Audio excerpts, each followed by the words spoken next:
The Wyoming Territory in 1884. The wind there did not just blow, it hunted.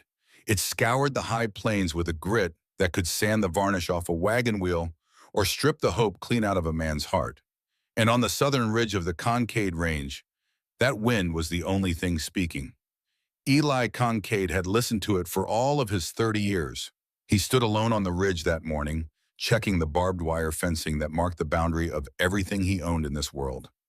His gloved hands moved with a practiced rhythm, pulling the wire taut, testing the posts. To anyone watching, he looked steady, competent, a man in control of his domain. But inside, Eli Concord was terrified.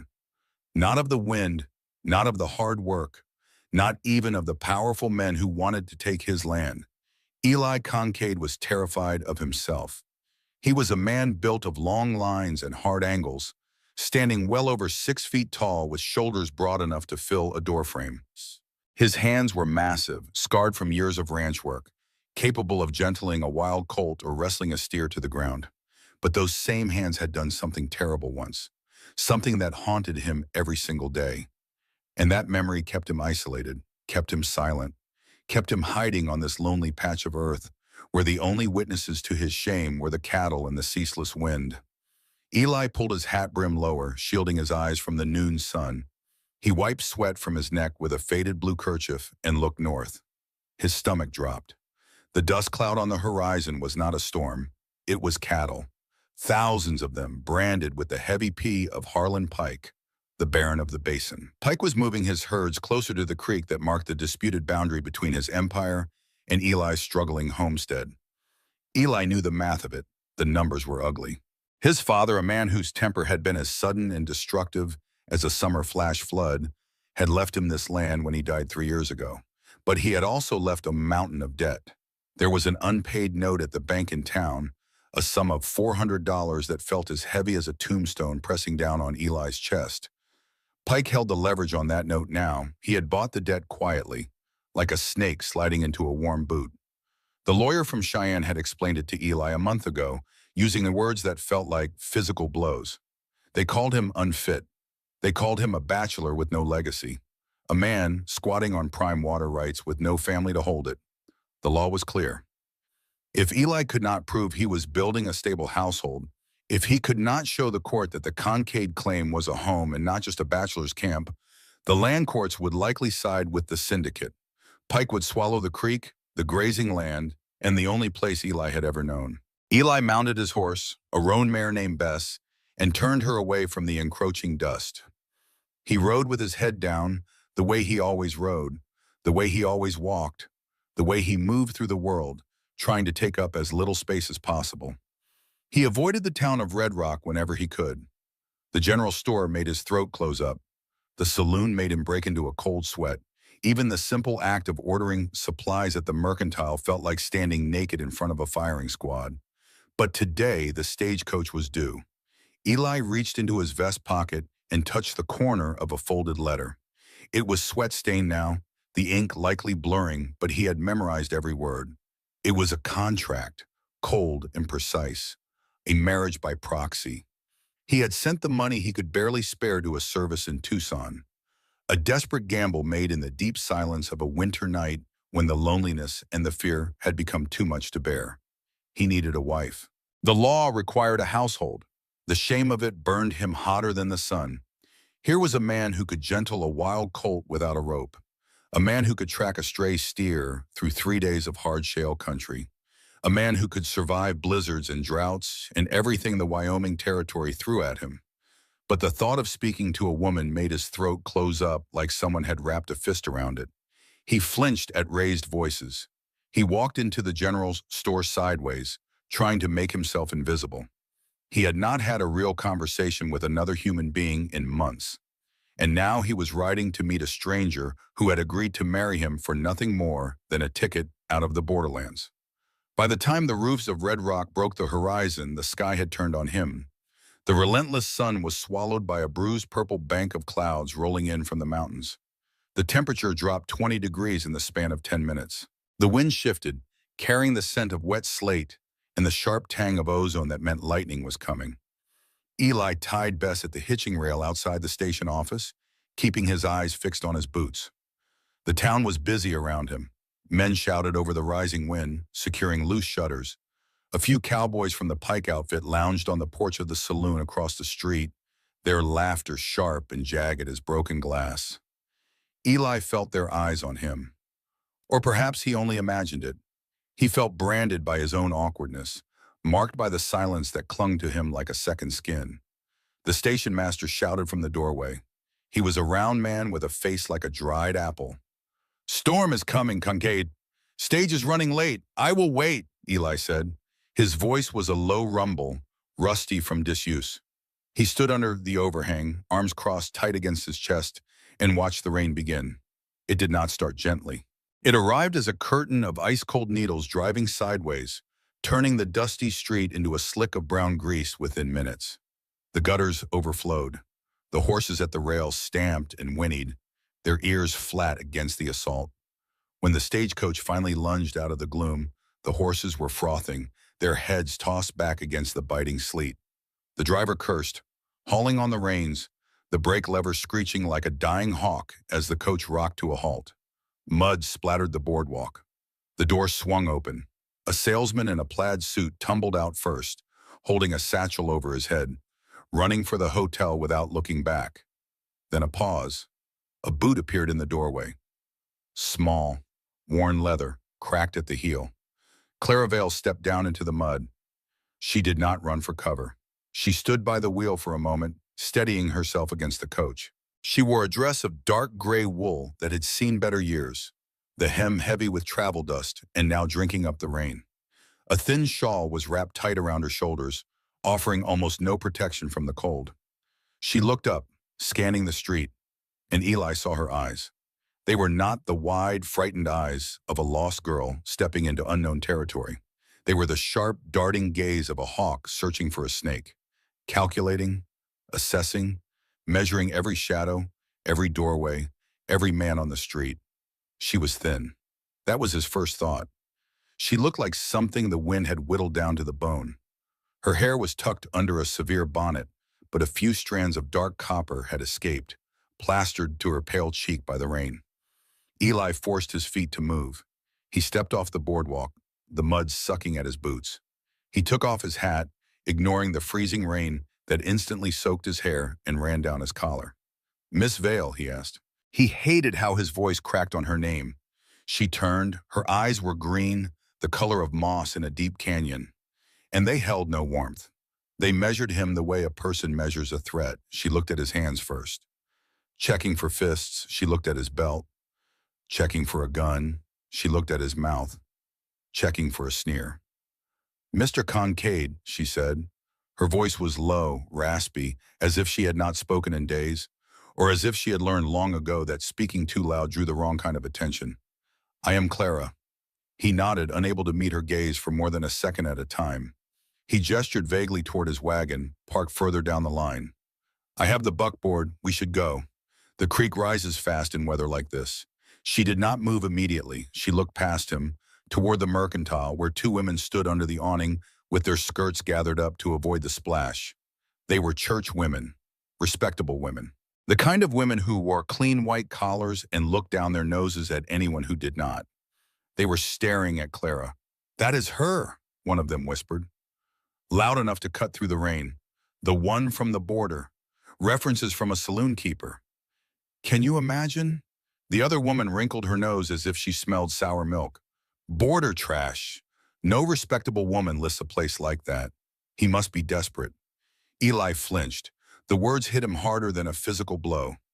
He waited for Clara to cry, to shout, to crumble under the weight of public judgment.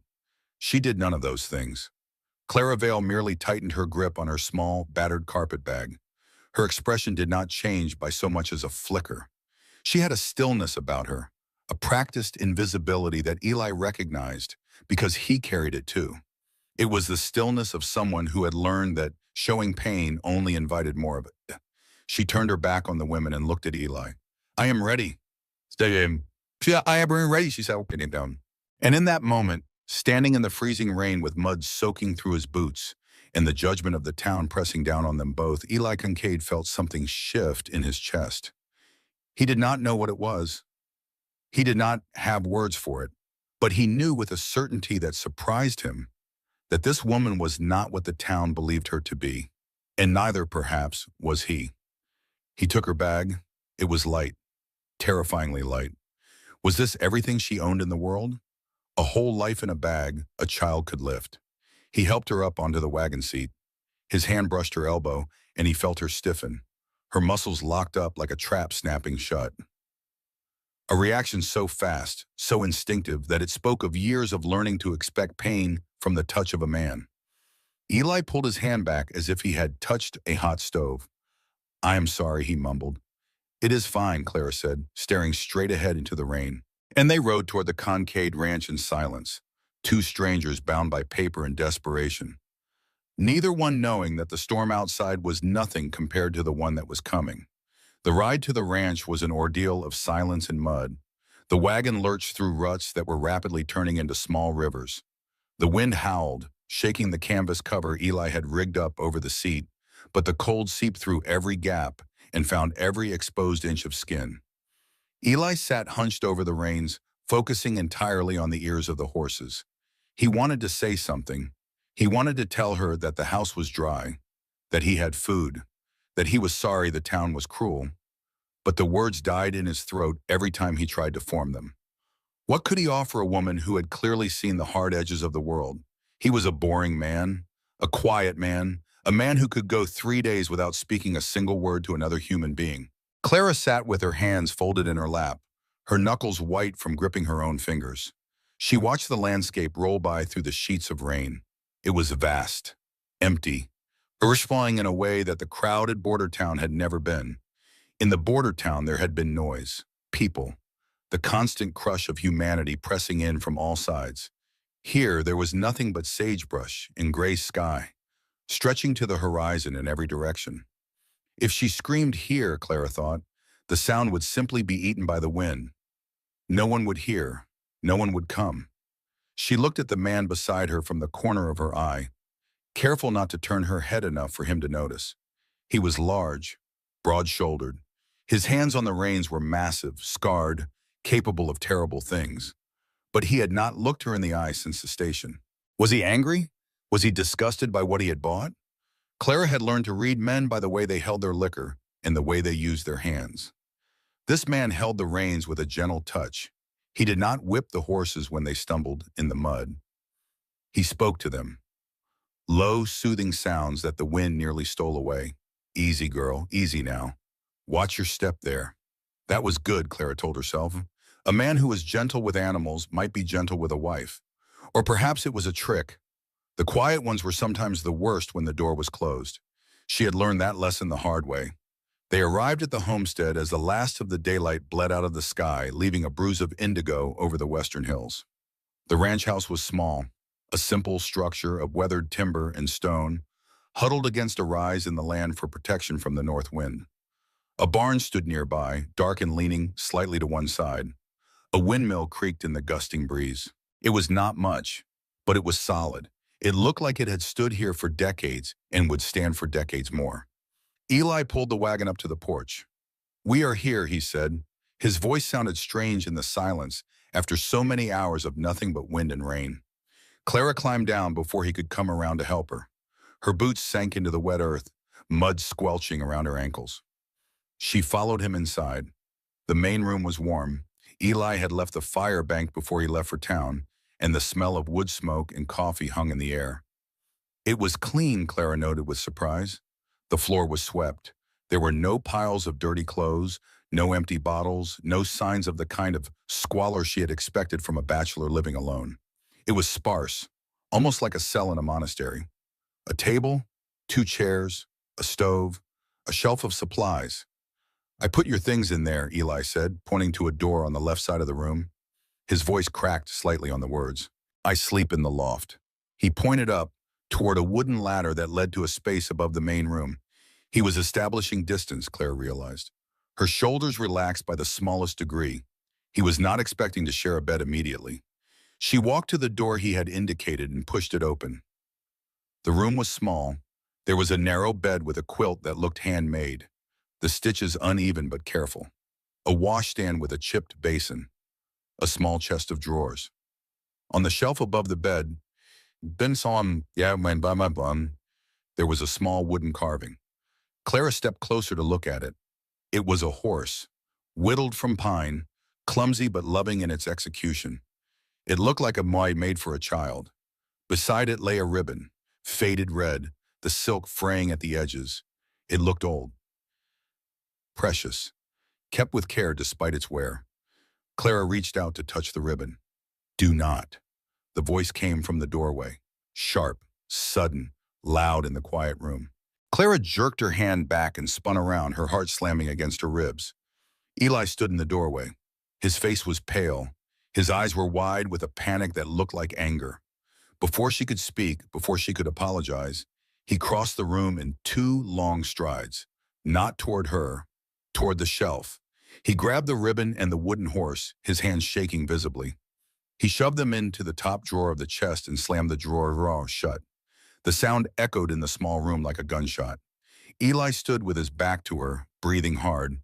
His shoulders were rigid, the muscles in his neck standing out like cords. Then the tension drained out of him all at once. His head dropped forward. "I am sorry," he said. His voice was hoarse. "Those are old. I should have cleared them out." "I did not think." "It is all right," Clara said carefully.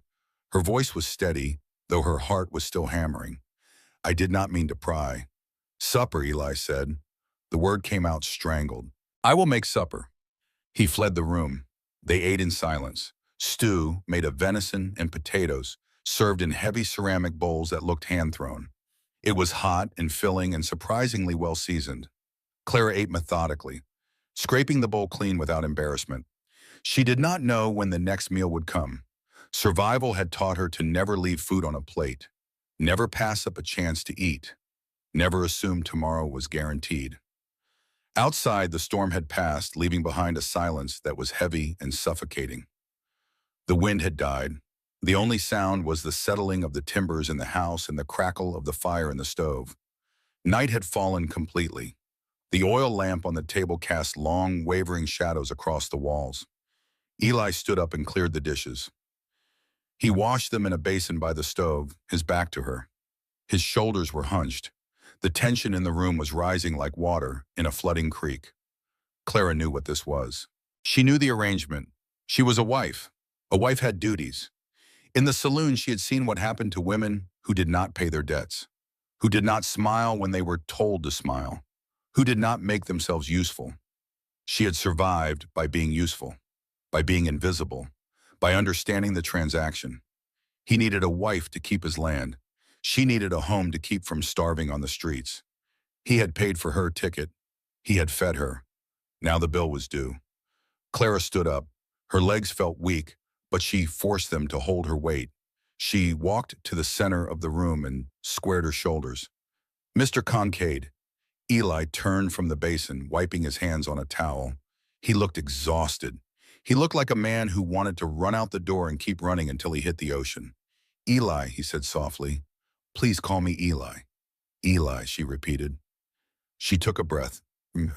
She reached up and unbuttoned the top button of her high collar. Her fingers were trembling, but she forced them to work. She had to show him she was willing. She had to show him she was not a bad investment. Eli went still. He dropped the towel. His eyes went wide. "Clara, what are you doing? I know what is expected," she said. Her voice was thin, brittle. "I am your wife now. I want to be. I want to be a good wife." She took a step closer to him. He did not move. He stared at her, his eyes dark with an emotion she could not read. "I can," she started, then faltered. She felt the heat rising in her face, the deep old shame of the places she had been and the things she had heard through thin walls. She looked at his belt buckle because she could not look at his eyes. "I am your wife," she said again. "Can I?" She gestured vaguely, a halting, humiliating offer of intimacy that she thought men wanted. The words died in her throat. She stopped. She braced herself. She waited for him to grab her, to laugh, to tell her to get on her knees. She squeezed her eyes shut. No, the word was a rough croak, like something dragged over gravel. Clara flinched. She opened her eyes as Eli had backed away from her. He was pressed against the edge of the stove, as far from her as he could get in the small room. He was trembling. His hands were held up, palms out, fingers spread, as if she were the one with a knife, as if she were the threat. "No," he said again, louder this time. "Do not. Please." "I do not understand," Clara whispered. I know where you came from," Eli said. His voice was shaking. "I know you had to survive, but you are not. You are not that here. You are not a thing I bought." He ran a hand through his hair, gripping the strands so tight his knuckles went white. "My father," he said. The words seemed to tear themselves out of him. He took what he wanted. He was a man who thought the world owed him everything, including the women in his house. He looked at her then, and the raw vulnerability in his face took her breath away. "I am not him. I swear to you, Clara, I am not him." He was terrified, Clara realized, but not of her. He was terrified of himself, terrified of the potential for cruelty that lived in all men, terrified that if he touched her, he would become the monster his father had been. "I will not touch you," he said. His voice dropped to a fierce whisper. "Not until you choose it. Not until you want it. If that takes a year or 10 years or forever, you are safe here. Do you understand? You are safe." Clara stood frozen in the middle of the room. Kindness was a foreign language. Cruelty she understood. Cruelty had rules you could navigate. But this gentle, terrified restraint. She looked at his large hands still held up in surrender. Something inside her, some tight, coiled spring that she had been holding together for years, suddenly snapped. It was not a sob. It was a shudder that started in her knees and rolled up her spine. "I do not know how to be safe," she admitted. The truth fell out of her mouth before she could stop it. Eli moved then. He did not grab her. He stepped forward slowly, telegraphing every movement, giving her time to flinch away. He reached out and awkwardly, hesitantly, placed his hands on her upper arms. His grip was light, barely there. "We will learn," he said. "We will learn together." The warmth of his hands seeped through the thin wool of her dress. Clara looked up at him. He was not looking at her body. He was looking at her face, searching for fear. She leaned forward. Just an inch, she rested her forehead against his chest. He smelled of rain and sawdust and soap. Clean things.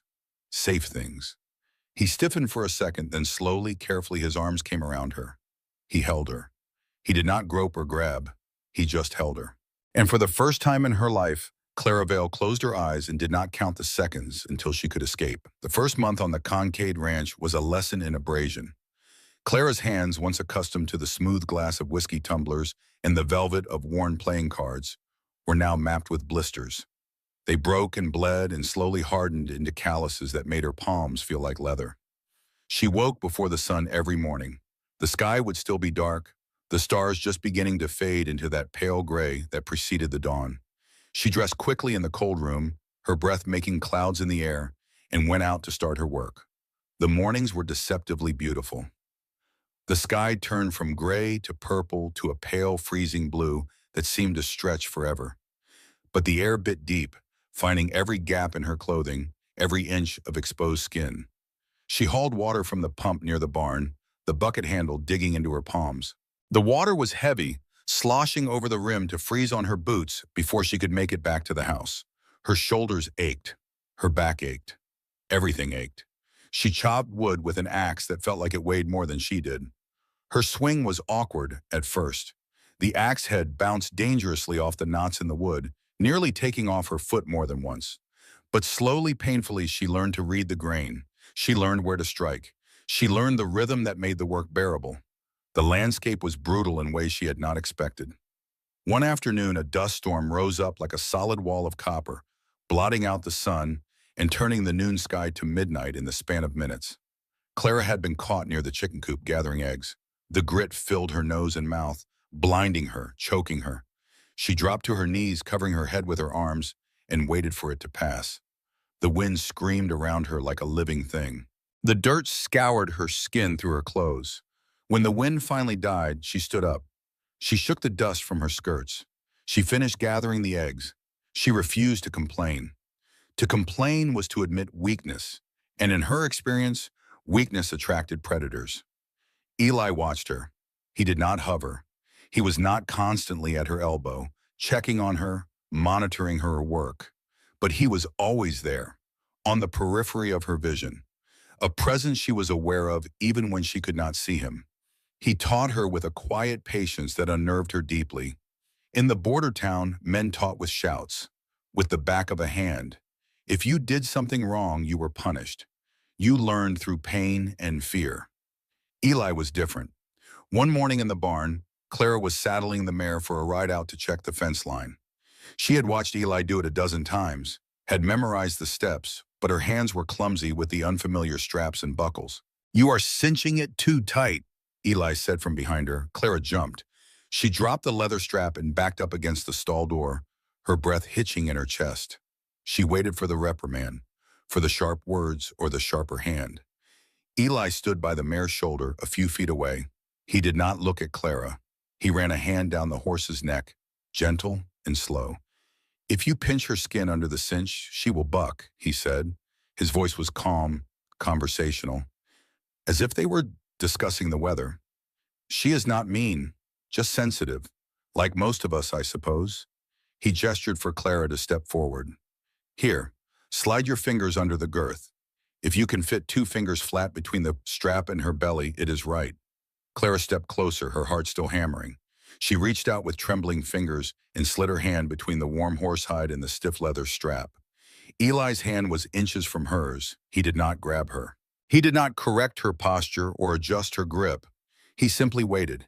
"It fits," she whispered. "Good," Eli said. He nodded once, a small motion of approval. "You have a gentle touch, Clara. The animals like that." He walked away to gather the bridles from the tack wall. Clara stared at his back. His patience felt like a trap. No man was this patient unless he was saving up for something, unless the kindness was a mask for a truly terrible explosion waiting to happen. She kept her guard up. She watched his hands. She watched his eyes. She waited for the concave temper she had heard rumors about in town. But the days bled into weeks, and the explosion did not come. Instead, the tension shifted to the town. They needed supplies, flour, coffee, nails for the fence repairs that seemed endless. The ride into Red Rock was stiff and silent.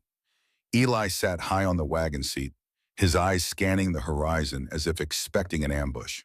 Clara sat beside him, her spine straight, her hands folded in her lap with her knuckles white from gripping. When they walked into the mercantile barn, the conversation in the store died like a fire doused with water. The silence was a physical thing. It started at the counter where the clerk stood and rippled outward to the back of the store where 2 men were inspecting a plow. Every head turned, every eye fixed on Clara. She felt the stares on her back like insects crawling on her skin. She walked to the dry goods section and picked up a sack of beans, keeping her movements calm and deliberate. "We are out of those," the clerk said loudly. He was a young man with a thin mustache and a smirk that made Clara's stomach turn. She looked at the sack in her hand. She looked at the shelf behind her, where 5 more identical sacks sat in plain view. "There are 6 bags here," she said. "Reserved," the clerk said. He looked over her shoulder at someone behind her, and his smirk widened. "All of them. For paying customers." "My husband's money is legal tender," Clara replied. Her voice was calm, pitched low. She did not sound angry. She sounded bored. It was a tone she had perfected in the chaotic nights of the saloon, a tone that said, "You cannot touch me. We do not serve saloon trash here." A woman's voice cut through the air like a slap. Clara turned. Mrs. Gable stood by the fabric bolts, holding a length of blue calico. She was the banker's wife, a pillar of the community. Her dress was expensive, her hair perfectly styled, her expression dripping with righteous disgust.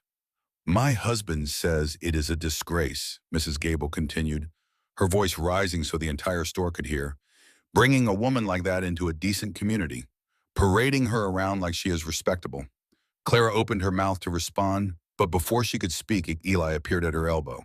He did not shout, he did not posture or puff out his chest. He simply took the sack of beans from Clara's hand and placed it on the counter in front of the clerk. Then he looked at the young man. Eli was not the tallest man in Red Rock. He was not the strongest or the richest or the most powerful. But standing there in the cramped space between the counter and the shelves, he seemed to take up all the air in the room. "Ring it up," Eli said. "I told her," the clerk started. "Ring it up." Eli's voice was a low rumble, like rocks grinding together deep underground, like the sound a mountain makes before it decides to fall on you. The clerk's smirk disappeared. He swallowed hard. His hands shook as he reached for the cash register. He rang up the beans without another word. "I go." He took the coins Eli placed on the wood and did not meet anyone's eyes. Outside, as they loaded the supplies into the wagon, Clara let out a breath she felt she had been holding for an hour. "You did not have to do that," she said. "I have been called worse things by better men." Eli paused, his hand resting on the wagon wheel. He looked at her, and his dark eyes were troubled in a way she did not understand. "You are my wife, Clara. They do not get to speak to you that way." "They speak the truth, Eli." Clara looked away toward the saloon down the street, where the tinny sound of a piano drifted out through the swinging doors.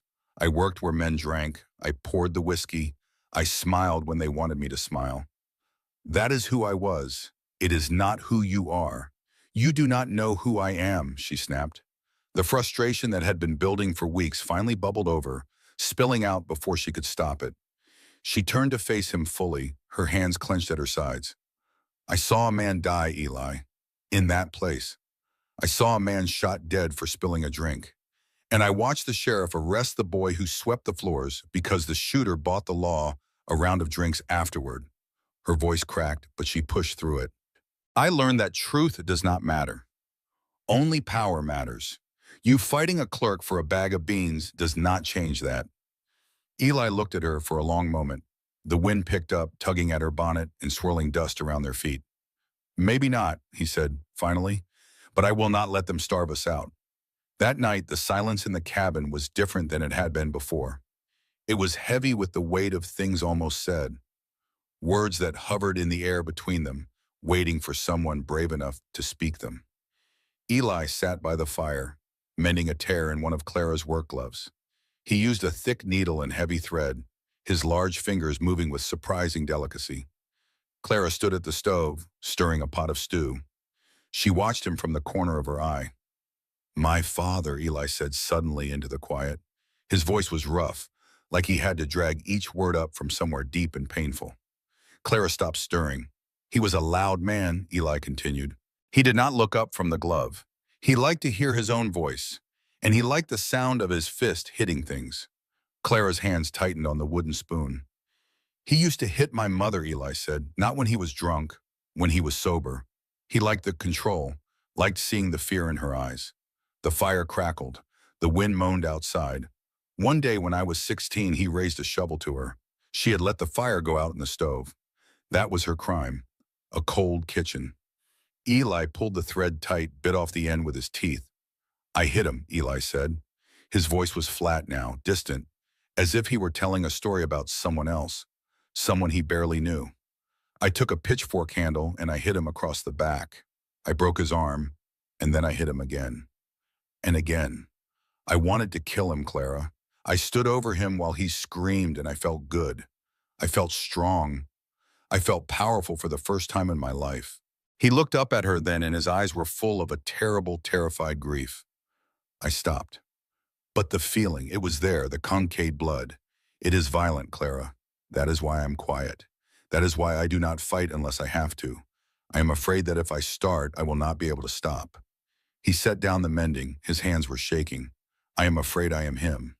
Clara left the stove. She walked across the room to where he sat, her footsteps soft on the wooden floor. She took the mended glove from his hands. She looked at the stitching. It was neat and even and strong, the work of a man who took care with small things. "A man who is afraid of his own violence is not a monster," Clara said softly. She met his eyes and held them. "A monster does not care." She put the glove on. It fit perfectly. "Thank you," she said. Eli nodded. He could not speak around the tightness in his throat. He went outside to check the horses, and Clara watched him go through the window. The moonlight caught his broad shoulders as he crossed the yard, and she thought about what he had told her. He was not his father. She was certain of that now. But she was equally certain that Harlan Pike would not stop until he had taken everything they had. And when that day came, she wondered if Eli's restraint would hold, or if the Kincaid blood would finally demand its due. The attacks began 3 nights later. Eli woke to the sound of lowing cattle, not the contented sounds of animals chewing their cud in the peaceful dark, but the distressed, confused bellows of a herd on the move. He was out of bed and pulling on his boots before his eyes were fully open. "What is it?" Clara asked from the darkness. Her voice was sharp with instant wakefulness. "Cattle. Wrong place. Sounds like the South Ridge." They saddled the horses in the dark, fingers fumbling with buckles by touch alone. They rode out with rifles scabbarded at their sides, the cool night air rushing past them as they galloped across the open range. When they reached the South Ridge, the disaster was plain even in the dim moonlight. The wire fence, which Eli had restrung only a month ago, had been cut, not broken by a charging bull or worn through by time. Cut cleanly with wire cutters, the strands curled back like dead vines. Through the gap, 50 head of cattle had wandered into the rough country of the Devil's Wash, a tangle of ravines and loose shale that could break a leg as easily as snapping a twig. "They are pushing them toward the Badlands," Eli shouted over the wind. For the next 4 hours, they rode like demons. The terrain was treacherous. Shale slid under the horses' hooves, sending showers of rock clattering into the darkness below. One wrong step, and horse and rider would go tumbling down into the ravine. Eli rode with a reckless competence that Clara had never seen before. He drove his mare down the steep embankments, whistling sharply to turn the stragglers, using his rope to snap at the heels of stubborn steers that wanted to keep running into the dark. Clara rode the flank, pushing the cattle back toward the gap in the fence. She was exhausted, her legs screaming from the grip on the saddle, her arms aching from hauling on the reins. But she did not slow down. By dawn, they had turned the herd back. The cattle were spooked and lathered with sweat, but they were on Kincaid grass again, alive, accounted for. Eli slid from his saddle near the cut fence. His knees buckled when his boots hit the ground, and he had to catch himself on the fence post to keep from falling. His breath came in ragged gasps. Clara dismounted and went to him. The fatigue was etched into his face in deep lines. Gray circles had appeared under his eyes overnight. He looked brittle, as if one strong wind would snap him in two. "They want to wear us down," Eli rasped. He touched the severed wire with trembling fingers. "They know they cannot win in court yet, so they will kill us by inches. No sleep, no safety." "We fixed it," Clara said. She handed him his canteen. "We brought them back." "This time," Eli said. He took a long drink, water spilling down his chin. "Next time they might run them off a cliff." They were mending the wire as the sun crested the horizon, when the sound of approaching hooves made them both freeze. 3 riders appeared on the rise. At the front was Silas Vance, Harlan Pike's foreman. He was a man built like a barrel of lard, with a face that looked like it had been carved from granite and left out in the weather for 50 years. Eli stood up slowly. He picked up his rifle. He did not aim it, but he held it across his chest where everyone could see it. Clara moved to stand slightly behind him, her hand resting near the pistol tucked in her belt. "Morning, Kincaid," Vance called out. He did not smile. "Looks like you had some trouble last night." "Trespassers," Eli said calmly. "Cut my fence." "That's so," Vance said. He rode closer, stopping his horse just on the other side of the wire. "Shame. Maybe your cows just know where the better water is. The creek on Mr. Pike's land is flowing real nice these days." "The creek is common water," Eli said, "and the boundary is 5 miles south of here." "You know that, Vance. I know what the map says today," Vance replied. He leaned forward on his saddle horn, casual and threatening all at once. "Maps change. Owners change. Mr. Pike is a patient man, but he surely does hate to see good land wasted on a man who cannot hold it." His eyes slid past Eli and landed on Clara. He looked her up and down with a slow, insolent stare that made her skin crawl. "And he surely hates to see a lady working so hard," Vance continued. "Maybe she would be happier in town. I hear she has friends there. Men friends, the paying kind."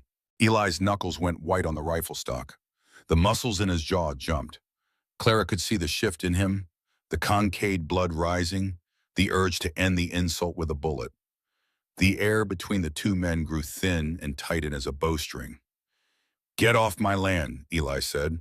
His voice was not loud, but it vibrated with a deadly frequency that made even the horses nervous. Vance chuckled. He turned his horse in a lazy circle. "I am on the public road, neighbor. Just passing through. Fix that fence good, Kincaid. Be a shame if something happened to it again tonight." He rode away with his men, leaving a cloud of dust and a sense of doom that settled over the ranch like a shroud. The war escalated 2 days later. Clara had gone into town alone to pick up a package from the stage office. Seeds she had ordered for a garden, thinking ahead to spring. Eli was fixing a section of fence on the north pasture, and she had insisted she could handle the simple errand. She was walking back to the wagon, the small package tucked under her arm, when a hand clamped around her wrist like an iron manacle. Before she could scream, she was yanked sideways into the narrow alley between the hotel and the barbershop. Her back slammed against the brick wall, knocking the wind out of her. A man loomed over her, blocking out the light. He smelled of stale beer and horse sweat. His face was flush red, his eyes glazed with drink. "You are the Kincaid bride," he slurred. His grip tightened on her wrist until she felt the bones grinding together. Pretty thing. Too pretty for a dirt farmer like him. Clara did not scream. She did not struggle. She went still. It was the possum response, a survival trick she had learned when she was 12 years old in a place very much like this one. If you scream, they hit you. If you fight, they get angry. If you go still, they get confused. "Let go," she said. Her voice was even, calm. "Just want to see if the rumors are true," the man laughed. He pulled her closer, his breath hot on her face. "See if you know how to treat a man proper." Clara's free hand moved slowly toward her skirt pocket where she kept a small folding knife. She was calculating the angle to his ribs, the amount of force required, the likelihood of escape. Then a shadow fell over them both. Let her go. It was not a shout. It was a command, spoken with the finality of a closing coffin lid. The cowboy turned, still holding Clara's wrist. Eli stood at the mouth of the alley. He was not wearing his gun belt. He stood with his arms loose at his sides, his hands open. But his whole body was coiled like a rattlesnake about to strike. "This ain't your business, plowboy," the cowboy sneered. He shoved Clara harder against the wall, making a point. "She is my wife," Eli said. He took one step forward, his voice dropped even lower. "And you are touching her." The cowboy laughed. He released Clara's wrist and reached for the pistol at his hip. He was drunk. He was slow. Eli was neither. He moved with a speed that defied his size. He stepped in close, blocked the cowboy's arm before the gun could clear the holster, and drove his fist into the man's solar plexus. The sound was a wet thud, like a hammer hitting raw meat. The cowboy folded in half, gasping for air that would not come. Eli grabbed him by the collar and lifted him off his feet with one hand. He slammed the man against the brick wall and held him there, feet dangling. Eli's face was inches from the cowboy's nose. His eyes were not the eyes of the quiet rancher Clara had come to know. They were black, empty, filled with a rage so intense the air around him seemed to crackle with it. "If you ever," Eli whispered, "ever look at her again, I will not stop at your stomach. Do you understand me?" The cowboy nodded frantically, his face turning purple from lack of air. Eli dropped him. The man collapsed to the ground, retching in the dirt. He scrambled away on hands and knees, crawling toward the street. Eli turned to Clara. He was breathing hard, his chest heaving. His hands were shaking, but when he looked at her, the rage vanished from his eyes. It was replaced by something else, something that looked like horror. He looked down at his own hands as if they belonged to a stranger. "Did he hurt you?" Eli asked. His voice cracked. "No," Clara said. She stepped away from the wall, brushing dirt from her dress. They drove home in silence. Eli pushed the horses hard, his jaw clenched so tight she could see the muscle jumping under his skin. When they reached the ranch, he jumped down from the wagon and began unhitching the team with frantic, jerky movements. "Eli," Clara said, climbing down after him. "I almost killed him," Eli said. He did not turn around. "I wanted to. I wanted to snap his neck. I could feel it, Clara. The blood. The Kincaid blood." "But you did not," Clara said. "You stopped." "I am dangerous," he said. He finally turned to face her, and his eyes were wet with unshed tears. You should not be here. You should not be with a man like me. I cannot protect you the right way. I am just like my father. I am just like...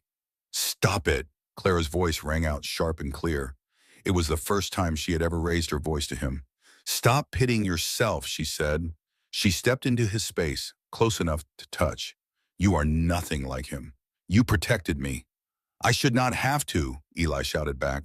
You should be safe. You should be in a house where men do not grab you in alleys. I brought you here to this war. I am using you to keep my land, and it is going to get you hurt. I can handle ugliness, Clara yelled. I have handled worse than a drunk cowboy. I am not glass, Eli. I am not some porcelain doll you put on a shelf. I am here. I am your partner.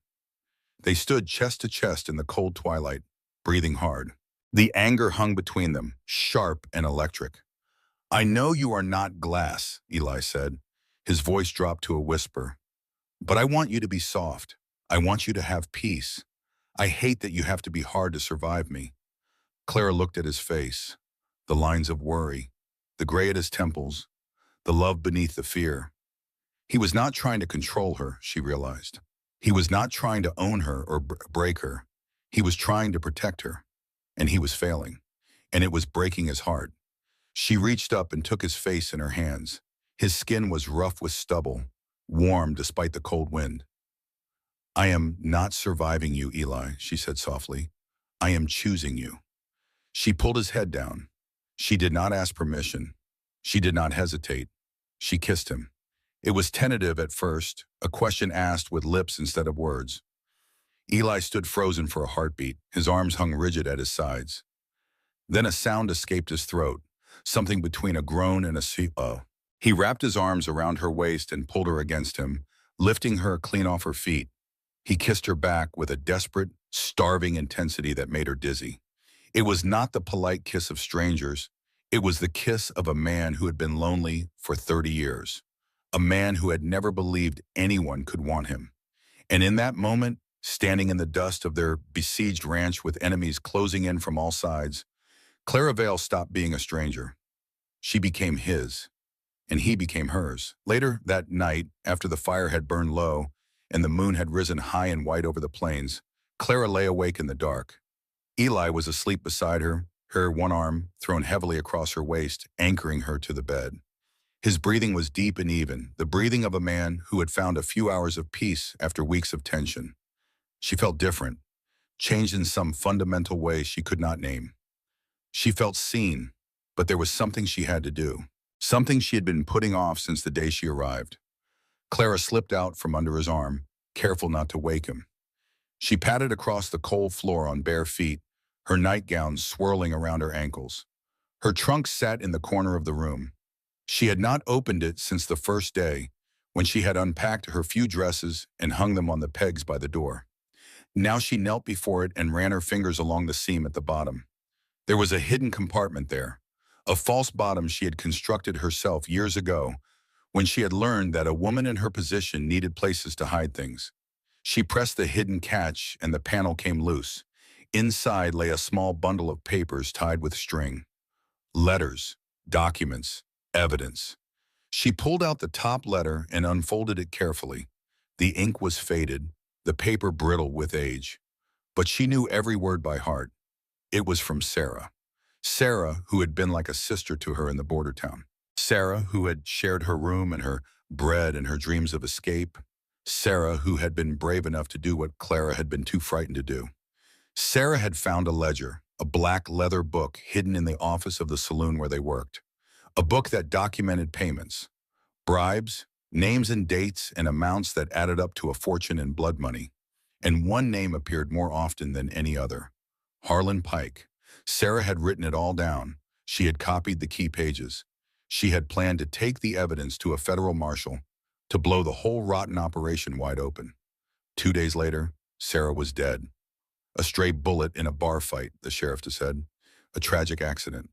But Clara had been there. She had seen the man who started the fight. She had recognized him. He was on Pike's payroll.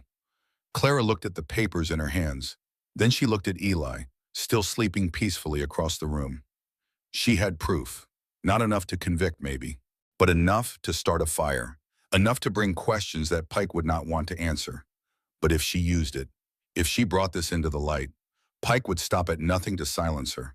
She folded the letter and put it back. She closed the hidden compartment and sat there in the dark, thinking. She would not hide it forever. But for tonight, she would let him sleep. The peace did not last. 3 days later, the town held its annual Founders' Day celebration, a picnic in the town square with fiddle music and dancing and speeches about the bright future of Red Rock. Eli said they had to go, a social obligation. If they wanted to maintain their standing as a legitimate household, if they wanted the courts to see them as respectable landowners, they had to be seen in public. Clara understood the logic. She hated it, but she understood. She wore a dress of dark blue that she had altered to fit her slender frame. She held her head high as they walked through the crowd, even as the whispers started. The whispers were louder this time, and then a man stepped out of the crowd. He was older, with a scarred face and eyes that looked like something dead floating in dirty water. His smile was cruel as a knife. "Well, well," the man said. His voice carried over the fiddle music. "If it isn't Clara. Or should I say Red?" Clara's blood turned to ice. She knew this man. Looking Glass Saloon. 5 years ago, a customer she had tried to forget. "I wondered where you ran off to," he said. He looked around at the crowd that was gathering, drawing out the moment. "Folks, you got a celebrity in your midst. This here is the finest entertainment the border ever produced." He grinned, showing yellow teeth. "Cost me $2 for an hour." Did not it, Red, and she was worth every penny. The crowd gasped. The whispers turned into open murmurs. The church women nodded at each other, their suspicions confirmed at last. Eli's hand dropped from Clara's arm. He took a step toward the man. "Eli, no," Clara hissed. She grabbed his sleeve. $2, the man laughed. "Tell me, Con Katie, you get a discount for the wedding ring." Eli went white, not red with anger, a deathly, terrible white, like all the blood had drained out of his face. Clara stood there with the sun beating down on her, feeling the judgment of the town settle over her like a burial shroud. She saw the church women nodding. She saw the men smirking. She saw everything she had tried to build in this place crumbling around her. She looked at Eli. He was not looking at the man anymore. He was looking at her. And in that moment, with the whole town staring and the lie of her respectability shattered on the ground between them, Clara Vale wondered if love was enough to survive the truth. "Let us go," Eli said. His voice was dead, flat, empty of everything. He did not hit the man. He did not defend her honor. He turned around and walked toward the horses. Clara stood alone for one terrible second, the laughter of the crowd ringing in her ears. Then she turned and followed him, her head still high, her heart breaking into dust with every step. They drove home without speaking. When they reached the ranch, Eli unhitched the horses in silence. He disappeared into the barn and did not come out. Clara sat on the porch step and watched the sun set. The sky turned red, then purple, then black. Finally, she heard his footsteps behind her. She did not turn around. The porch boards creaked as he sat down beside her. Not touching, just close. The silence stretched between them like a chasm. "I am sorry," Clara said finally. "I should have told you. I should have told you everything before you married me. You had a right to know what you were getting." Eli was quiet for so long she thought he had not heard her. Then he spoke. "Did you have a choice?" Clara blinked. "What?" "In that place," Eli said. His voice was rough. "When you were there, did you have a choice about how you survived?" Clara thought about the question. Really thought about it. "No," she said finally. "I did not." "Then it does not matter," Eli said. She turned to look at him. He was staring out at the darkening hills, his profile sharp against the twilight. "Those people in town," Eli said. "They have never been hungry. They have never been scared. They do not know what survival costs." He finally turned to meet her eyes. "I am not going to judge you for staying alive, Clara. I have done things I am ashamed of too. But they will never accept me now," Clara said. "The whole town knows. Your reputation." "My reputation," Eli said.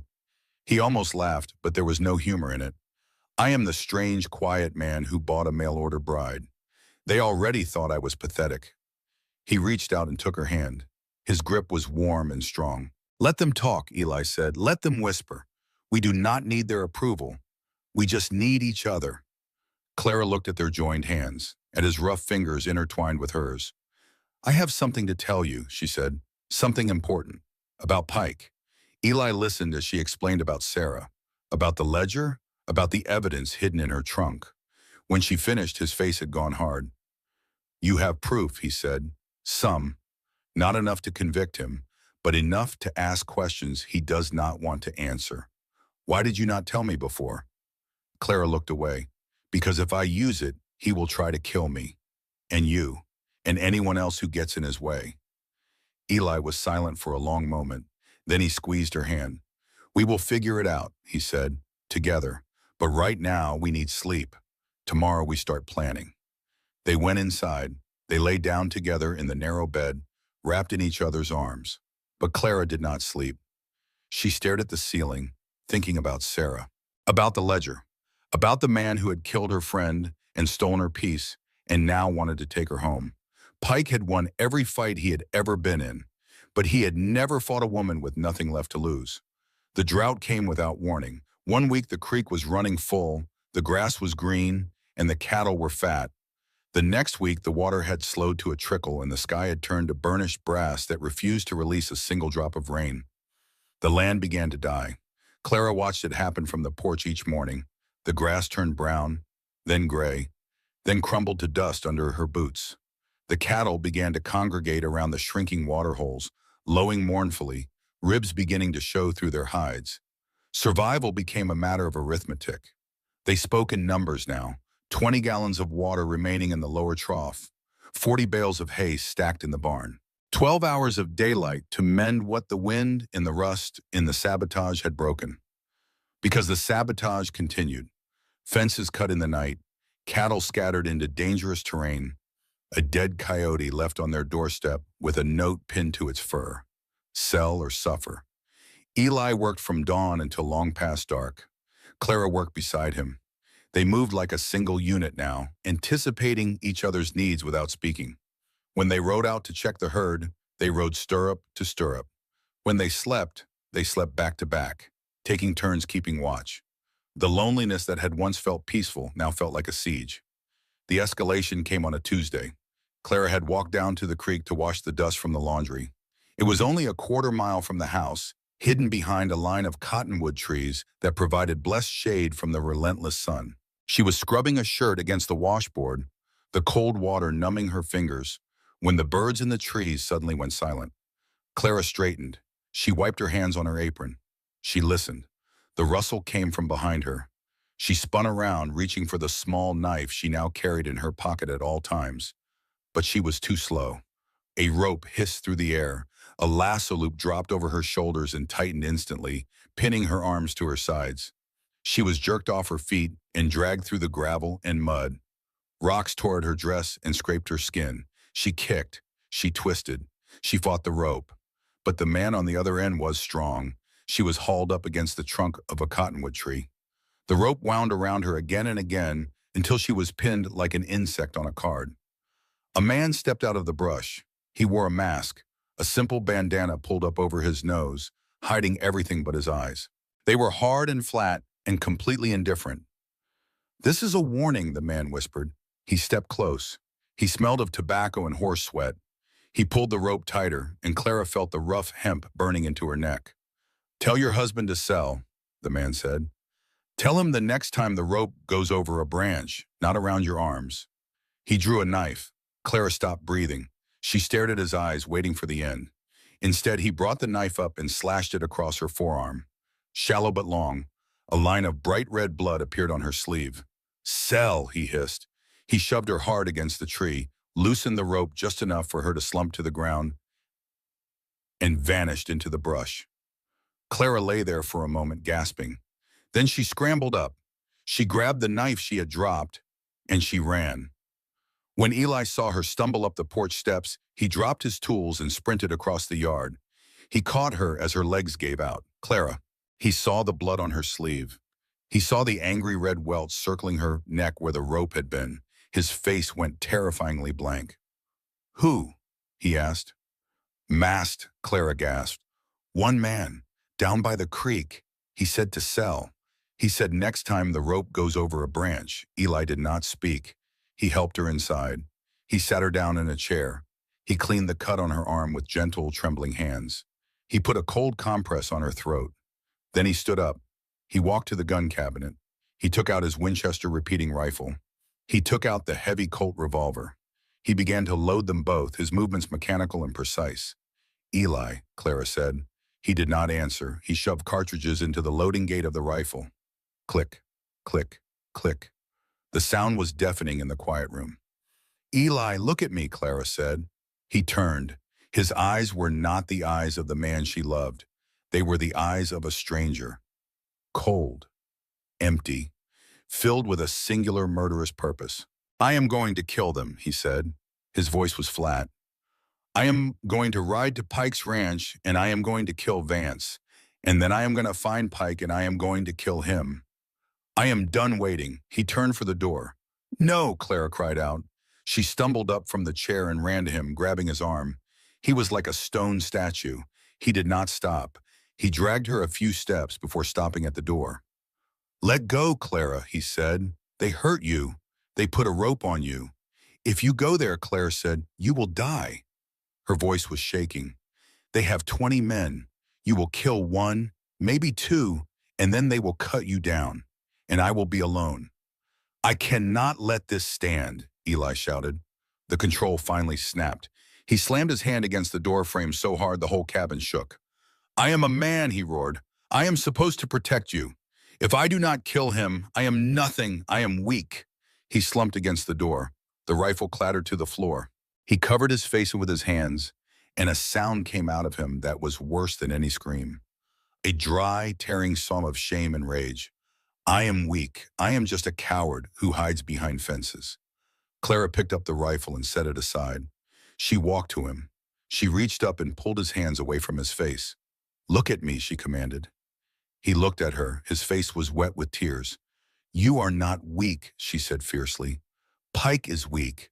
Vance is weak. They use power to hurt because they are small and empty and afraid." She put her hand on his chest over his heart.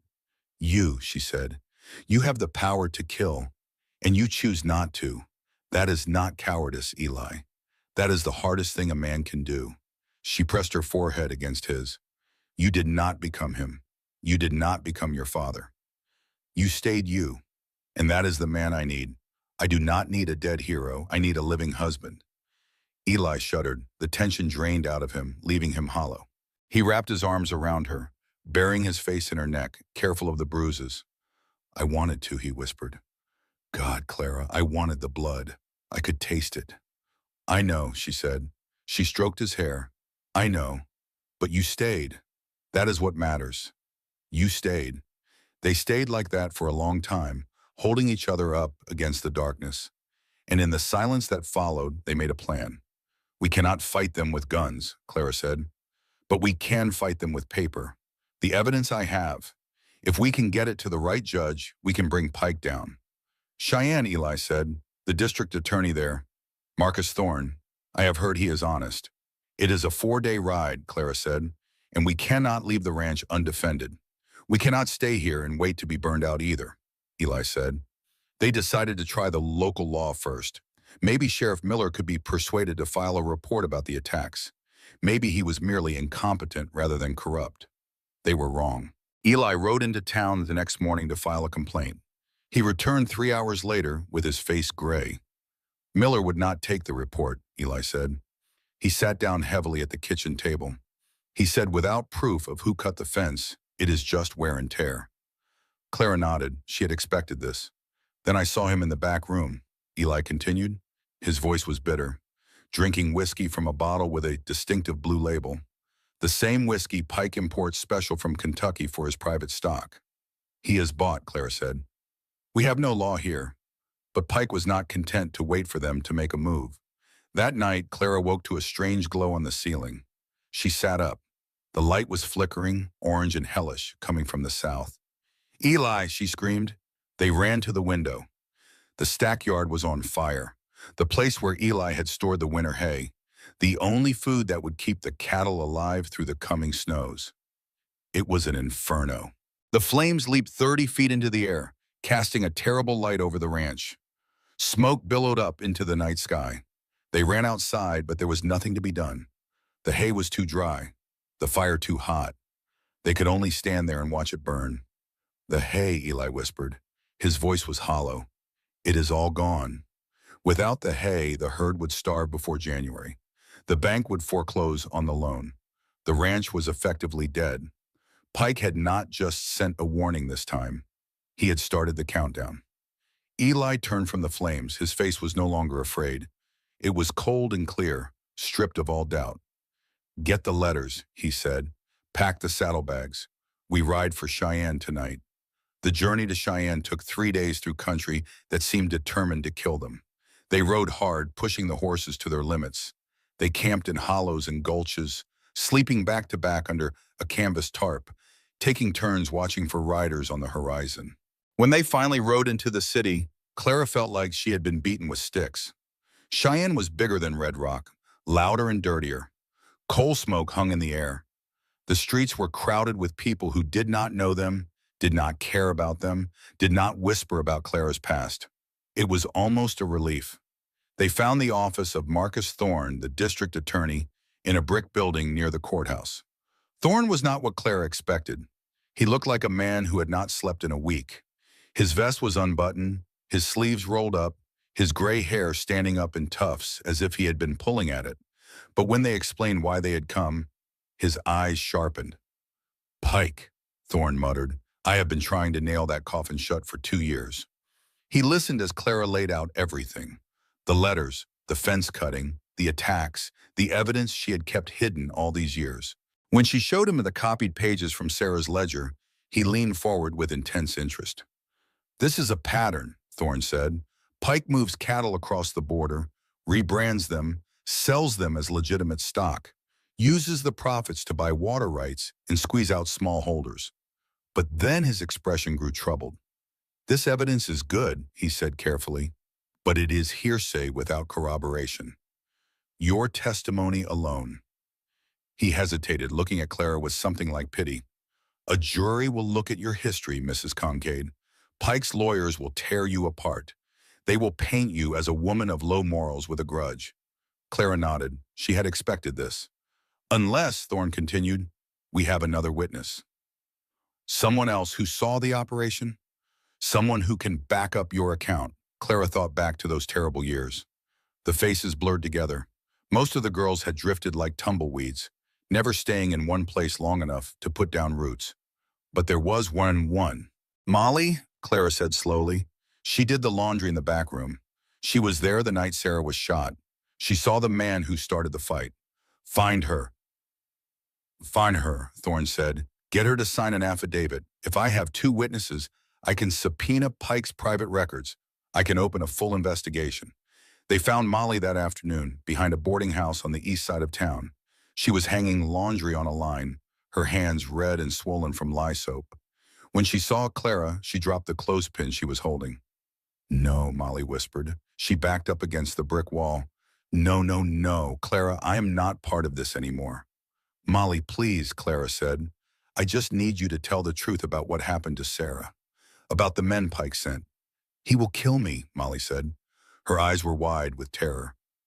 "He has eyes everywhere, Clara, even here, especially here." "He is killing us anyway," Clara said. She stepped closer, her voice soft. "He is taking the land. He is burning people out. If we do not stop him, there will be nowhere left to run." Molly looked at Eli, who stood watching from the alley entrance. She looked back at Clara. "You got out," Molly said. Her voice was bitter. "You got a husband, a home. I am fighting to keep them," Clara said. "Please, Molly, help me." Molly let out a long, shuddering breath. "I finish my shift at 6, she said. "I will come to the lawyer's office. But then I am getting on a train west. I will not stay here." "Thank you," Clara said. They walked back toward the main street, and for the first time in weeks, Clara felt something like hope blooming in her chest. It shattered before they reached the corner. A man wearing a sheriff's badge stepped out of the barber shop, flanked by 2 deputies. The badge caught the sunlight. Clara Vale, the deputy asked. Or is it Mrs. Concade now? Clara felt her stomach drop. I have a warrant here, the deputy said.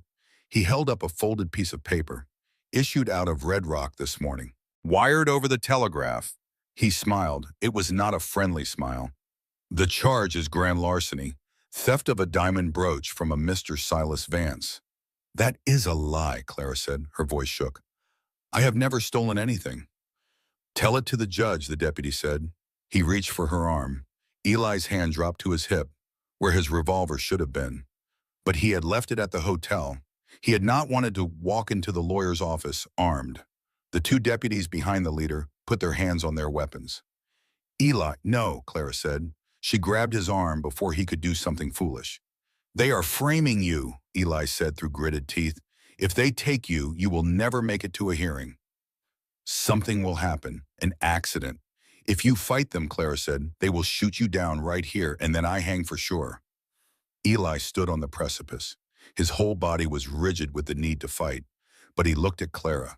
He looked at the guns pointed at him, and he stepped back. I am innocent, Clara said. She held out her hands for the cuffs. I will face the magistrate. The deputy smirked and snapped the iron shackles around her wrists. Right this way, honey. The jail cell was cold and smelled of vomit and despair. Clara sat on the narrow cot and waited. Eli had gone for Thorne. Within an hour, the lawyer arrived with a sheath of papers and a grim expression. They are moving fast, Thorne said. They want a preliminary hearing now. Today. They want to discredit you before you can testify against Pike. Can you stop it? Eli asked. I can represent her, Thorne said. But the judge is a hard man. He hates vice. The courtroom was packed when they brought Clara in. Word had spread that a fallen woman was on trial, and the gallery was full of men who wanted to watch her squirm. She wore her travel-stained gray dress. Her wrists were raw from the shackles, but she held her head up as they led her to the witness stand. The prosecutor was a slick man from Denver. Pike's money, Clara knew. Pike's creature. He did not ask about the brooch. He asked about her past. Is it true, Miss Vale, he said, pacing in front of her like a cat playing with a mouse, that you worked at the Looking Glass Saloon in the border town of Tucson? Yes, Clara said. And what were your duties there? Did they involve hospitality? He smiled. Comfort for weary travelers. The gallery snickered. I served drinks, Clara said. And for a price, the prosecutor said, his voice rising. Did you offer other comforts? Objection, Thorne shouted. Relevance. It goes to character, Your Honor, the prosecutor said smoothly. A woman who sells herself will certainly sell a lie. The gallery laughed. The sound crashed over Clara like a wave. She gripped the rail of the witness stand. She wanted to disappear. She wanted to sink through the floor and never be seen again. She looked at Eli. He was sitting in the front row. He was not looking at the floor or the prosecutor or the laughing crowd. He was looking at her. His eyes were fierce, full of love that saw past the dirt and the shame and the accusations. He nodded. Just once, a tiny motion. Stand, the gesture said. Fight, Clara took a breath. I survived, she said. Her voice rang out clear and strong. The laughter died. I did what I had to do to eat, Clara said. She looked directly at the prosecutor. I lived in a place where men like you came to do things they would not do in front of their wives. I saw their secrets. I saw their cruelty. She turned to the judge. I did not steal a brooch. But I saw Harlan Pike steal a life. I saw his men shoot a girl named Sarah because she found evidence of his crimes. The courtroom had gone silent. I am not here to hide who I was, Clara said. I am here to tell you who he is. The judge peered at her over his spectacles. He looked at the prosecutor. He looked at the papers on his desk. This warrant is suspicious, he said finally. The evidence is thin. However, the accusation against Mr. Pike is grave. You claim there is a ledger. Yes, Your Honor, Clara said. Sarah found it. It lists bribes and payments and stolen cattle. Where is this ledger now? Pike has it, Clara said. Or he destroyed it. The judge frowned. I cannot issue a ruling on a missing book. I will recess this hearing until tomorrow morning.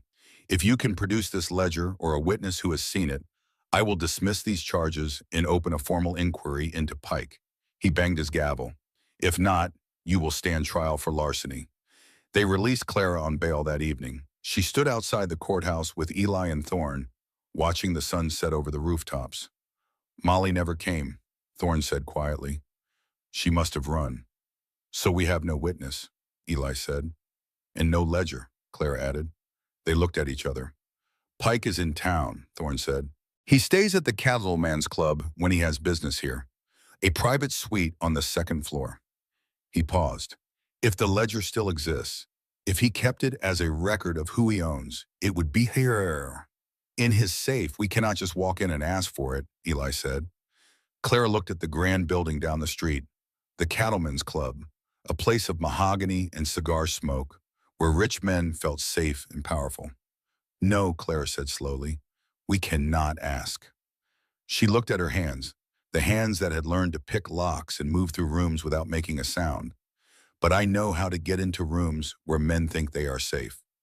They waited until midnight. The streets were empty save for the occasional drunk stumbling home. The gas lamps flickered, casting pools of yellow light between patches of deep shadow. Claire and Eli made their way to the alley behind the Cattleman's Club.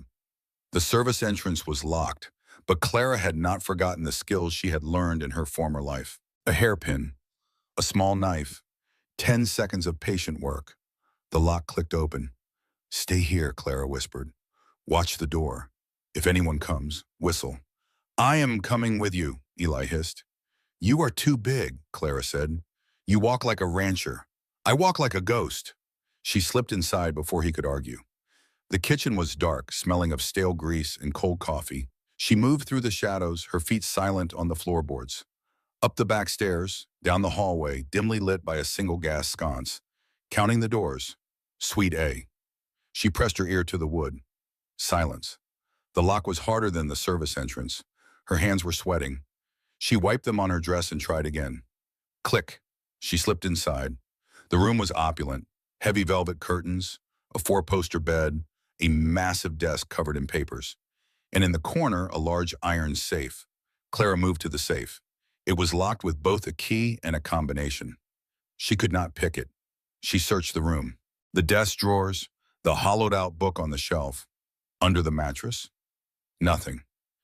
Then she saw the jacket hanging on the chair by the window. Pike's dinner jacket, left out for the valet to brush. She patted the pockets. Her fingers touched cold metal. A key on a chain. She went to the safe. The key fit the outer lock. She held her breath and turned it. The heavy door swung open. Inside, stacked among bundles of bushy and legal documents, was a black leather book. Clara grabbed it. She opened it to a random page. Judge Holloway, $500, January 1884. Sheriff Miller, $200, monthly. Got you, she whispered. The door to the hallway opened. Clara spun around, the ledger clutched to her chest. Harlan Pike stood in the doorway. He was smaller than she had imagined.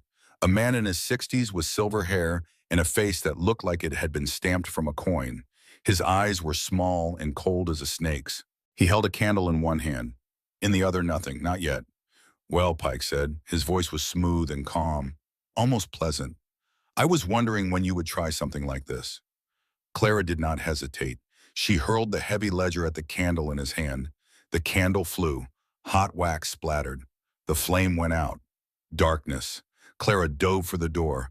Pike lunged, grabbing her skirt. She kicked backward, her heel connecting with his shin. He grunted and his grip loosened. She scrambled into the hallway. Thief, Pike roared. Guards, stop her! Clara sprinted for the back stairs. Heavy boots were thundering up from the lobby below. Shouts echoed through the building. She burst through the service door into the alley. Run, she screamed at Eli. They scrambled onto their horses. A gunshot cracked the night air, the bullet chipping the brick inches from Eli's head. Go, Eli shouted. They tore out of the alley, hooves striking sparks on the cobblestones. They galloped down the main street, past startled late-night drinkers who jumped out of their way. Behind them, the bell of the Cattleman's Club was ringing, a frantic, clanging alarm. They hit the open country as the moon broke through the clouds. The wind hit them like a hammer. They rode hard, pushing the horses until foam flew from their mouths. They will follow, Eli shouted over the thunder of hooves. The sheriff will raise a posse. Pike will send his men. "We have the book," Clara yelled back. She patted the saddlebag where she had shoved the ledger. "We just need to get it to Thorne." "We cannot go back to town," Eli said. "They will arrest us before we can see the judge. We need to get to the ranch. We can hold them off there." It was desperate logic. The ranch was a trap, but it was their trap. They rode through the night and into the dawn. By the time the sun rose, they were crossing onto concave land. They made it. They had just enough time to bar the doors and load the rifles before the dust clouds appeared on the horizon. From the east, Pike's men, 20 riders at least. From the north, the sheriff's posse. They were surrounded. Eli peered through a gap in the boarded windows. "They are coming from both sides," he said. "Hammer and anvil." Pike's voice carried across the yard, amplified by the morning stillness. "Concade, there is no need for this ugliness. Surrender the woman. Give me the item she stole. Do that and you keep your land. You have my word." "Your word," Eli shouted back, "is worth nothing. Think about it, son." Pike's voice shifted to mock concern. "You are a rancher. You belong here. Do not throw your life away for a saloon girl who is dragging you down. Send her out. She will get a fair trial." Inside the dark house, Clara leaned against the wall. The words seeped into her like poison. She looked at Eli. "He is right," she whispered. "If I go out, if I give them the book, you survive. You keep the ranch." "No," Eli said. He did not even turn around. "I am poison to you," Clara said. "Look at what I brought to your door. Violence, death, ruin." Eli finally turned. He crossed the room in 3 strides and took her face in his hands. "Before you came here," he said fiercely, "I was not living. I was hiding. I was waiting to die. You woke me up, Clara. You gave me something worth fighting for." He kissed her forehead. "If you walk out that door, you take my life with you. I would rather die here with you than live 100 years alone." Clara stared at him. The shame that had defined her for so long cracked under the weight of his certainty. "Okay," she breathed. "We stay." "Pike!" Eli shouted through the window. "Go to hell!"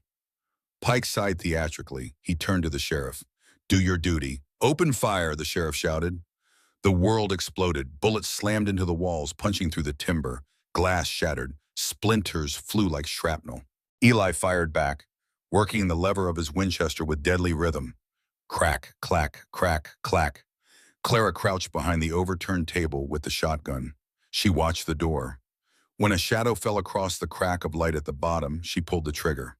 The buckshot blew a hole through the door panel.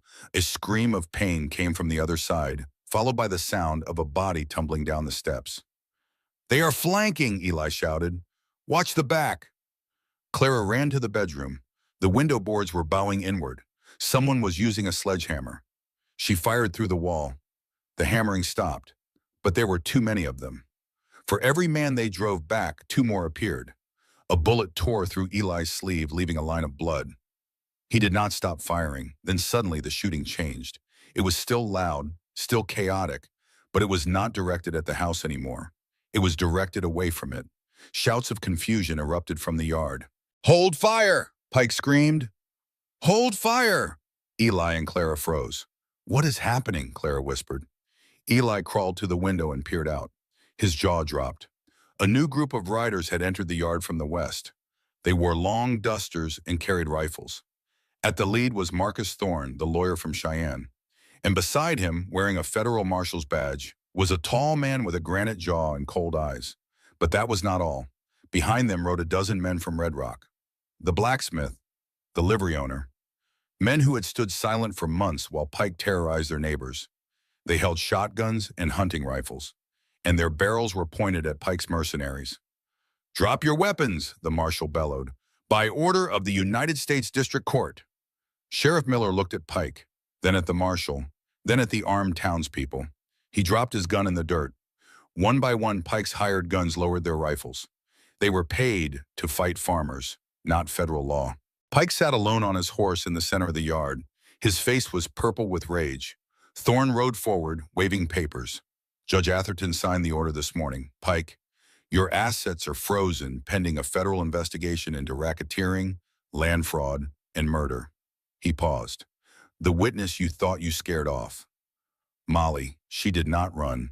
She came to my office last night. Pike's eyes went wild. He looked at Thorne, at Eli, at the marshal. Then he reached into his saddlebag. He did not pull a gun. He pulled a glass bottle with a rag stuffed in the neck. Kerosene. If I cannot have it, Pike screamed, no one will. He struck a match on his saddle horn and hurled the bottle. It sailed over Eli's head and smashed against the barn. The dry timber caught instantly. A wall of flame roared up the side of the structure. The horses! Clara screamed. Eli did not hesitate. He handed her his rifle and ran toward the burning building. The barn doors were closed. The animals were trapped inside. He could hear them screaming. He reached the doors, the heat blistering his skin. He threw the latch and heaved the doors open. The horses bolted out in a wave of terror and muscle. They nearly trampled him. He dove to the side, rolling in the dirt. Pike tried to use the chaos to escape. He spurred his horse, trying to break through the line of townspeople. His horse reared at the sudden roar of the fire and threw him. He scrambled in the dust, reaching for his dropped pistol. Eli walked toward him, not running, walking, with a slow, terrible purpose. Pike grabbed the gun. He rolled onto his back and aimed at Eli's chest. Eli kicked it out of his hand. He reached down and grabbed Pike by the lapels of his expensive coat. He hauled the older man to his feet with one hand. He pulled back his fist. Every instinct screamed at him to strike, to smash this man's face until it was nothing but ruin, to kill the threat, to let the concave blood have what it wanted. Pike flinched, closing his eyes, waiting for the blow. Eli held the fist in the air. His arm trembled. The veins in his neck stood out like cords. The fire roared behind him, consuming the barn his father had built. He looked at Pike's pathetic, fear-twisted face. He looked at Clara, standing on the porch with her hand pressed to her mouth. Eli lowered his hand. He shoved Pike backward, hard. The man stumbled and fell into the dirt at the marshal's feet. I am not you, Eli said. His voice was quiet, but in the sudden silence of the yard, everyone heard it. I do not kill for pride. He turned to the marshal. Take him. The smoke from the barn hung in the valley for 3 days. But on the 4th day, the sky cleared. The wind shifted, and something that felt almost like hope began to take root in the scorched earth of the Concade Ranch. The legal victory came by telegram the following week. Harlan Pike had been convicted of fraud, racketeering, and conspiracy to commit murder. 20 years in the territorial prison. His assets seized. His empire dismantled. The water rights to the Upper Creek were fully restored to the Concade claim. Sheriff Miller had fled the territory, likely heading for Mexico with whatever he could carry. It was over. But the cost had been high. The barn was nothing but a blackened skeleton. The winter feed was gone. The tools were melted into twisted lumps of iron. Eli and Clara did not stop to mourn. They worked. They dismantled the ruins, salvaging what nails and timber could be saved. They rebuilt the corral first, then started on a new barn, smaller but stronger than the one before. Their hands were raw and bleeding. Their backs ached from dawn until long past dark. But they were alive. They were together, and they were free. The town changed slowly. When Clara walked into the mercantile now, the whispers were quieter. Some people still turned away, but others nodded. A few even smiled. Mrs. Gable, the banker's wife who had once called Clara trash, approached her one afternoon near the fabric bolts. Mrs. Concade, she said stiffly. Her face was pink with embarrassment. I wanted to say, that is, what you did, standing up to Pike. She trailed off, clearly struggling with words she had never expected to speak. It was brave, Mrs. Gable finished.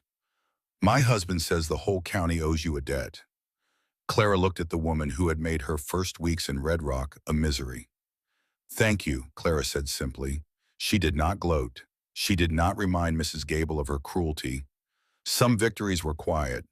The healing of the past required more than just forgiveness from others. It required forgiving herself. One morning in early spring, Clara rode alone to the high ridge overlooking the valley. The snow was melting. The first wildflowers were pushing up through the mud. She carried a small bundle, the dried flower from her wedding bouquet, the ribbon she had worn the night she left the border town, and Sarah's letter. She found a flat rock at the edge of the ridge, overlooking the vast sweep of the basin.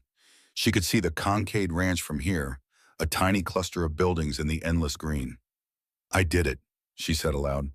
The wind carried her words away. "I told them, Sarah. I told the judge. I told the whole town what he did to you." She waited, half expecting an answer that would never come. "I am not running anymore," Clara said. "I have a home. I have a man who sees me for who I am, not who I was. I am not just surviving. I am living."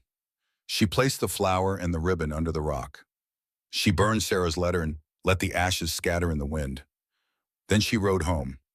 Eli had his own ghost to lay to rest. One afternoon in the livery stable, he was negotiating for lumber to finish the new barn.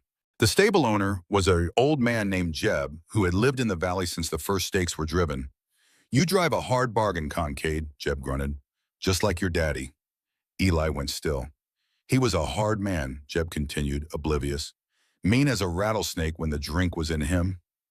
I saw him break a man's jaw once for looking at him wrong. You got his size, his shoulders." Eli took a breath.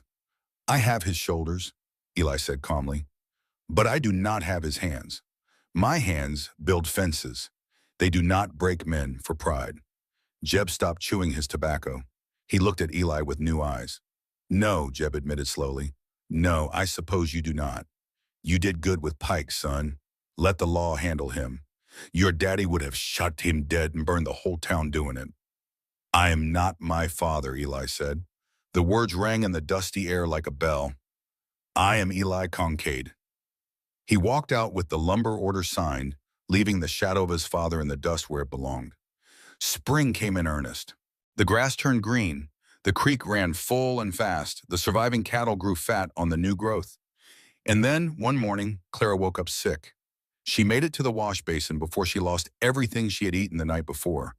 Eli was at her side instantly, holding her hair back, his face pale with worry. "I will ride for the doctor," he said. "No," Clara said. She wiped her mouth with a shaky hand. "I do not need a doctor. I know what this is." She looked up at him. Her eyes were bright with tears, but she was smiling. "Eli," she said, "I am going to have a baby." The expression on his face was something Clara would remember for the rest of her life. Fear and joy and wonder and terror all mixed together in a man who had never expected to have a family. "Are you?" He could not finish the sentence. "Are you sure? As sure as I can be." Eli sat down heavily on the edge of the bed. He stared at the wall for a long moment. Then he began to laugh. It was a rusty sound, unused and unpracticed, but it filled the small room with warmth. "A baby," he said. "We are going to have a baby." He pulled her into his arms, careful and gentle, as if she were made of something precious that might break. "I am going to be a father," he whispered. "Yes," Clara said. She pressed her face against his chest. "And you are going to be wonderful at it."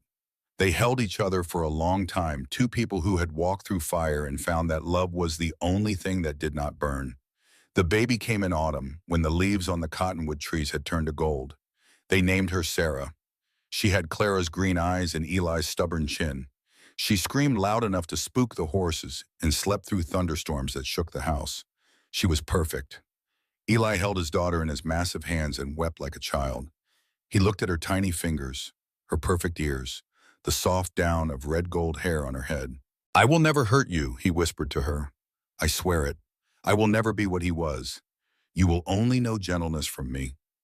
I promise." Clara watched him from the bed, exhausted but glowing. She knew he would keep that promise. The years that followed were not easy. The ranch demanded constant work. The weather was cruel. The cattle got sick. The fences needed mending. The hay needed cutting. The work never ended. But they faced it together. They hired help when they could afford it. A young man named Thomas who had a talent with horses. A widow named Ruth who helped Clara with the house and the garden. The community grew around them. Other families moved into the valley, drawn by the water rights that Pike had hoarded. The town of Red Rock grew into something almost respectable. And on summer evenings, when the work was done and the light was golden on the hills, Eli and Clara would sit on the porch and watch their daughter play in the yard. She was 5 years old now, fearless and wild, chasing chickens and climbing fences and asking 1,000 questions a day. "Tell me the story again," Sarah demanded one evening.